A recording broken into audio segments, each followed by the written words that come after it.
welcome to the stage, Mark Flynn. Thank you very much.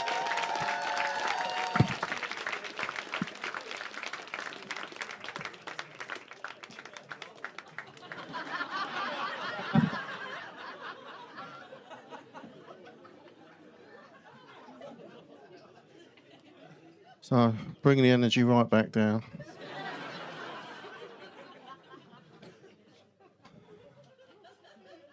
It's my turn now. Time for the old fat one. I have to have an old fat one. Diversity or something.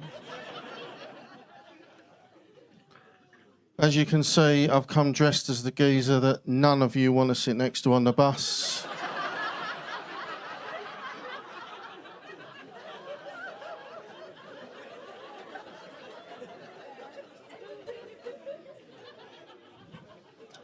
And be honest, this is the kind of face of someone you could readily believe is capable of committing virtually any crime.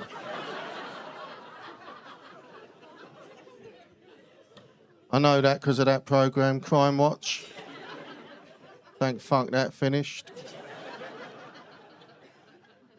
Every week, some nasty bastard who commits some heinous crime. I turn on the telly and there's a silhouette of me. Just in case you haven't recognised me yet.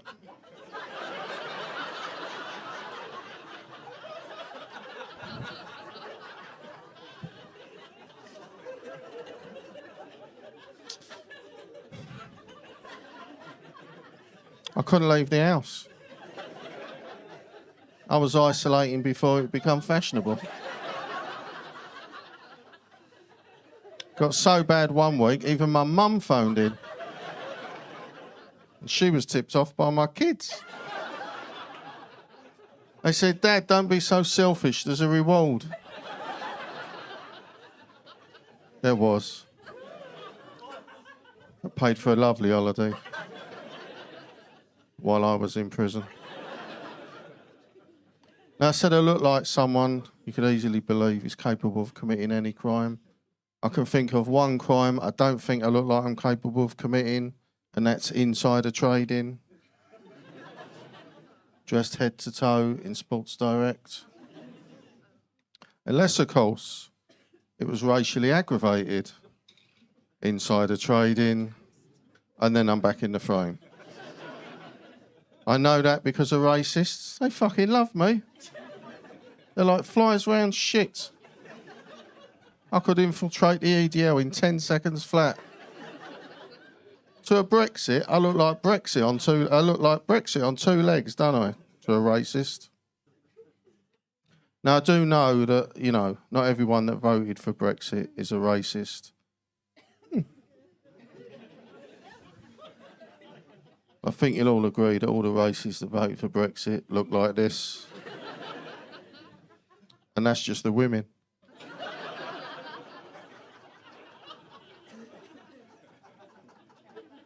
I'm like catnip to a racist. If a racist sees me standing at a bus stop, he arches his back, comes running out the Weatherspoons, frothing at the mouth because of the catnip, hands me his can of Stella, mops my sweaty brow with his England flag, asks me if I support West Ham. I do. Just not like that. Don't take long till we get onto the subject of jobs when he tells me, "Oh my God, I can't get a job. There's all these illegal immigrants coming to the country, you bastards." I'm like, well, mate, can't you do a bit of training? No, I haven't got time for all that. Still haven't learnt the new words to God Save the Queen.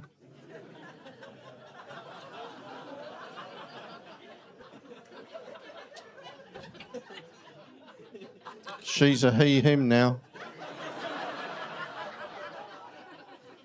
PC gone mad. So I live in London. Eventually a bus pulls up, being driven by an immigrant. Half the passengers on it are immigrants, all being driven to jobs that he's not qualified to do. And I lean out the window. I say, "No, mate, the reason you can't get a job is that you're a cunt. You know what he said to me? It's no way to talk to a woman.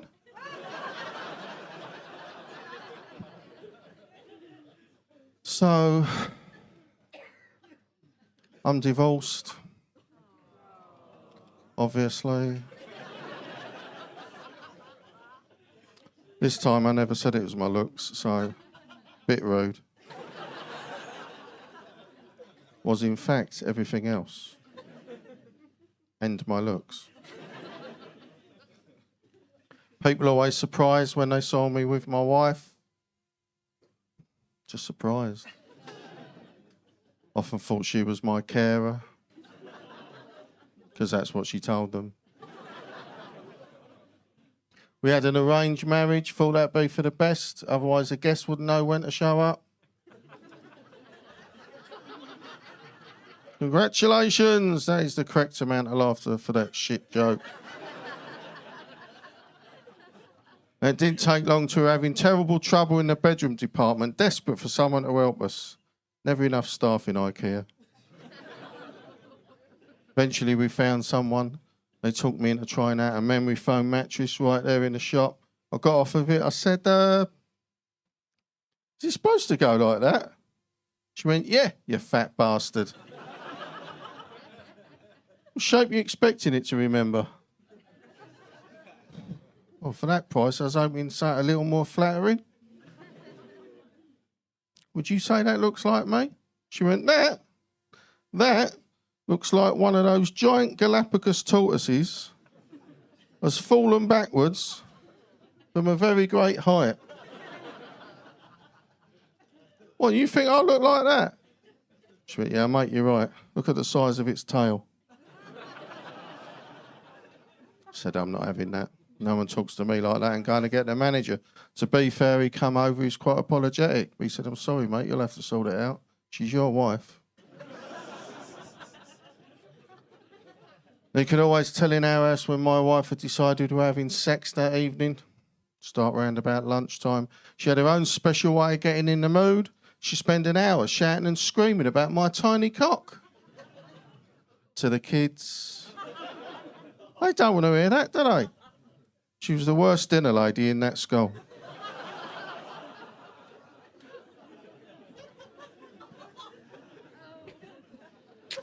She'd go up in the bedroom, get out her favourite spray, Detox. Spray my side of the bed. I'd go down the shed, get out my favourite spray, WD-40. Move things along a bit. So, the sex began. And after her first orgasm, you weren't expecting that, were you? That's twice now. After her first orgasm, she'd scream out my name in ecstasy. Mark! Mark! Mark! You can come up now, I'm ready. Let you off, don't you? So I walked to the bottom of the stairs, look up, see the bedroom door open, little light on, but I'd be in two minds. My head would be saying, don't go up there, Mark, don't go up there. This marriage is not working. You've heard all that, haven't you? This marriage is not working. Don't do it. But my heart, ladies, my heart would be saying something completely different. My heart would be saying, that's a lot of stairs.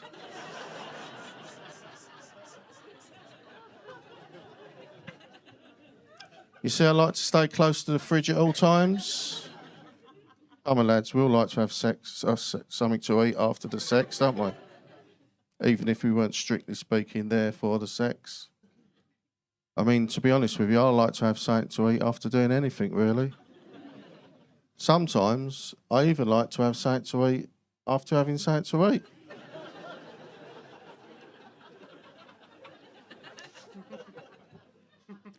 So the marriage finally ended. It's a surprise, isn't it? The marriage finally ended when my wife gave me a sexually transmitted disease. Lactose intolerance. Caught her in bed with a milkman.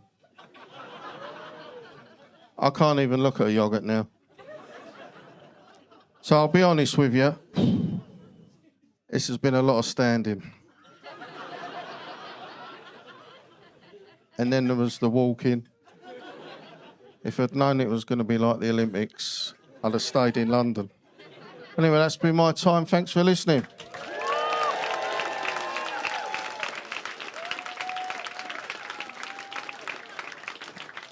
Give it up one more time for Mark Flynn, ladies and gentlemen.